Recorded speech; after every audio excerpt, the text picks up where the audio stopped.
skeptics of Reddit, what is the one conspiracy theory that you believe to be true?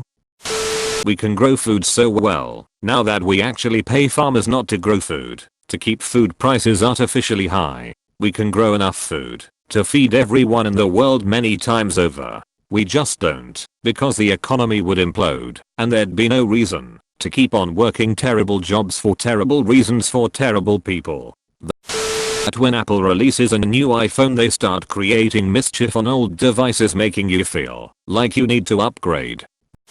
That the US military encouraged the Roswell alien conspiracy because they wanted to discredit anyone seeing strange aircraft in the area since, at the time, they were experimenting with new plane prototypes, like the U-2. The fact that they would develop the U-2 there has been established.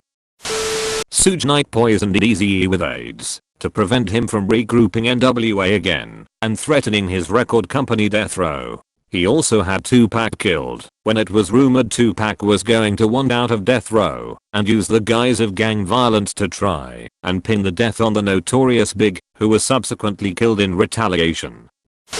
Money trickles up rather than down. The Affordable Care Act was not designed to provide adequate health coverage for most Americans. It was designed to break the system, so most Americans would start to demand nationalized healthcare. I think that the Paul McCartney conspiracy was invented by the Beatles just to mess with people. The idea is that McCartney died in a car accident in 1966 and was replaced by a look-alike. There's a ton of hidden signs hinting to it all throughout their music. For example, on the Abbey Road album, he's the only one not wearing shoes. On Let It Be, he's the only one with a red background. The story of him dying and being replaced by a perfect look-alike is pretty out there, so it was most likely a legend started by the Beatles. Nice try NSA, I ain't letting you in on how much I know. America is an oligarchy. The people don't have any control over what happens in politics. That's for our corporate overlords to decide. Not so much a conspiracy as a cover-up. I believe Robert Kennedy was accidentally shot by the security guard during the scuffle of the actual assassination attempt by Sirhan. Supposedly, the guard was the only one who could have had his gun close enough to RFK's head to induce the powder burns in the kill shot. The case was closed officially rather quickly, but evidence came out later raises more questions. The guard owned a .22 caliber that he sold sometime after the murder and was never recovered. A tape recorder in a journalist's pocket recorded more shots than bullets in Sirhan's gun, and the only photographs taken at the time were seized and sealed for decades. Then the government fought their release.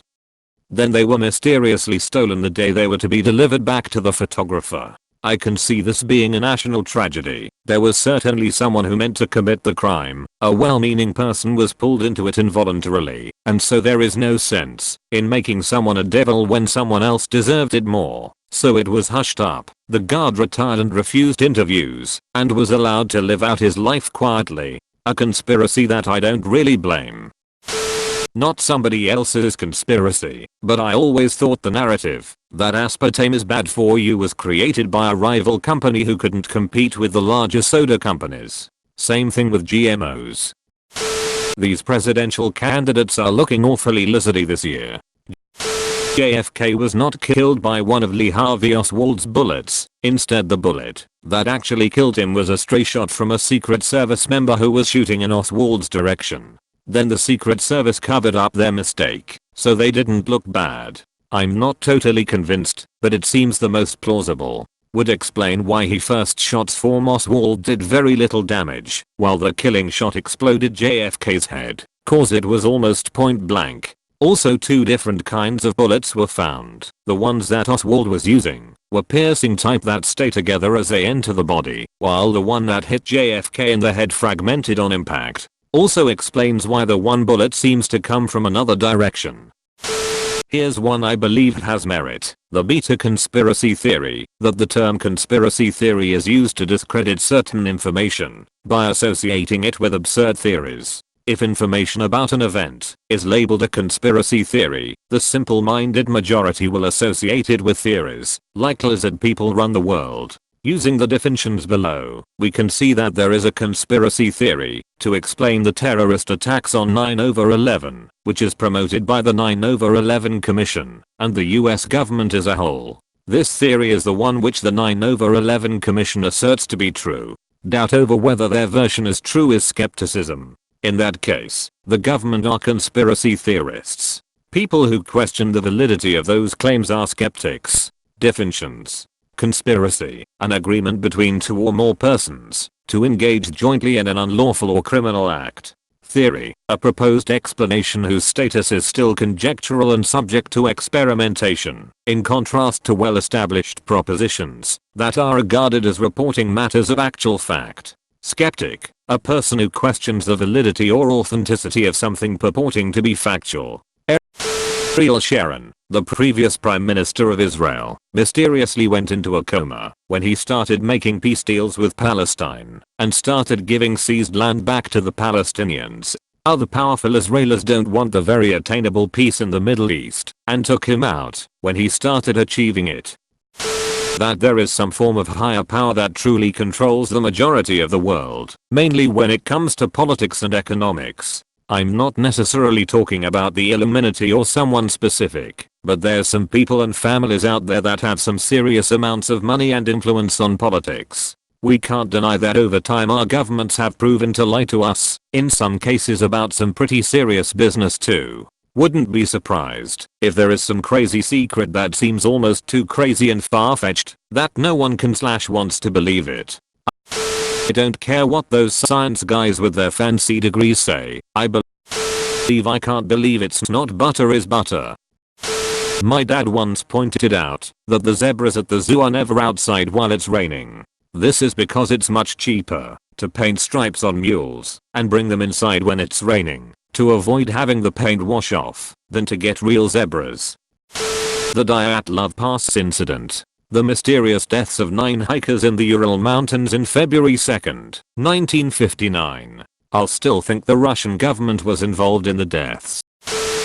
I entirely believe that the war on drugs is making things worse. In the 1980s, I believe, cocaine was introduced to poorer neighborhoods almost like an experiment to see what would happen, as well as trying to get rid of some of these poorer people, usually black. Then it boomed and grew into what it is today. The war on drugs actually brings more attention to drugs, making people more curious to try it by publicity. All of the measures taken against those that have been found to do drugs aren't preventing and aren't helping those addicted. They are just punishing an addiction rather than working towards fixing it. The conspiracy theory is more in the government planted major drugs in poorer sections of the US. Anderson Cooper is a CIA agent planted to assist in controlling media. He's effectively American royalty, descended from the Vanderbilt line of commerce moguls. At age 9 he stared on to tell the truth as one of the imposters. Both his father and brother died mysteriously under medically explainable causes. Father suffered a series of heart attacks while undergoing open heart surgery. His brother supposedly committed suicide while under the influence of a psychotic episode induced by an allergy to the anti-asthma prescription drug salbutamol. He graduated early from a prep school and just traveled around Africa for several months on a survival trip where he contracted malaria. He then went to Yale and majored in political science. Then interned for the CIA twice, but never did anything in mass media, before going to Vietnam and learning Vietnamese. From the outside it all looks like a very interesting individual's life. But, imagine that all this was training being implemented from the CIA. They handpick him from a noble family. Train him in basic disguise and espionage early. His family starts resisting. They are killed. Cooper tried to escape to Africa where, and I quote his own words, Africa was a place to forget and be forgotten in. He didn't want to be found before he got malaria and had to be checked into a public hospital. He was then sent to Yale where he learned political science rather conveniently before being sent off to learn Vietnamese. In the 1990s Vietnam was growing in power and joining ASEAN, the Asian EU. Basically, CIA needed hands on the growing power that was not too long ago a threat. Yeah, Anderson Cooper is a highly trained CIA agent. Operation Mockingbird. Okay, so my conspiracy theory has two parts. First, public education is being systematically underfunded in the US purposely because it is to the benefit of both politicians and big business for the general public to be mostly incapable of critical thought. Second, the US government, and by the I mean probably the CIA or a similar organization, has encouraged the rapid increase in college tuition in order to keep fresh recruits coming into the military. College too expensive? Get the GI Bill. This prevents them from having to do something wildly unpopular like have the draft again. That Tesla really invented a way for clean energy, and big oil killed him / buried his work. That Donald Trump doesn't want to be president. He ran to get ratings and expected to lose quickly. However, he hasn't and isn't too deep for his pride to allow him to quit, so he ignores the advice from his advisors and does stupid shit, so he will lose. I mean, it's not hard to RJ a decent campaign these days. Just listen to the people whose job is to win and don't talk about women like you're at a cattle market. The government is pumping dihydrogen monoxide into our homes. Part of me believes it in the NWO.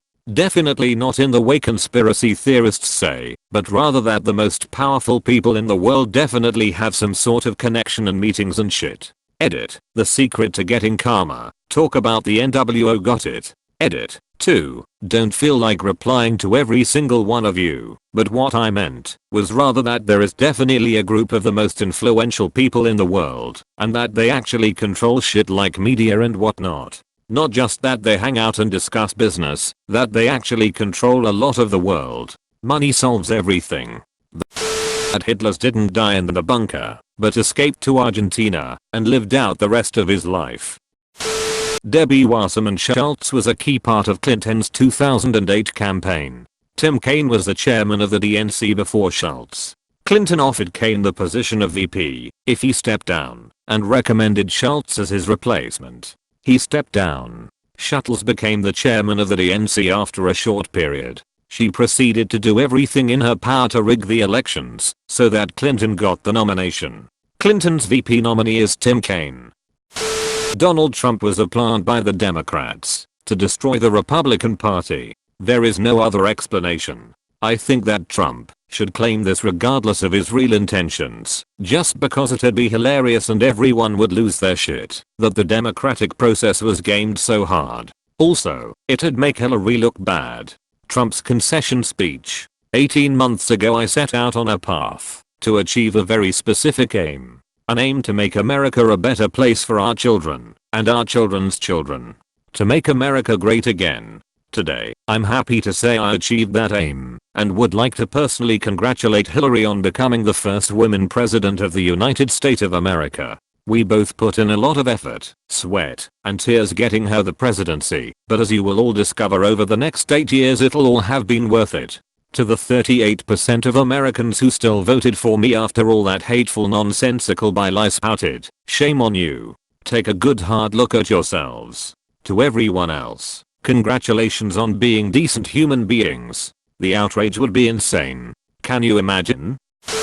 The media is brainwashing people into thinking they really like avocados. There's no fucking way in hell that everyone in the damn United States is fucking addicted to avocado like this. They did the same thing with bacon.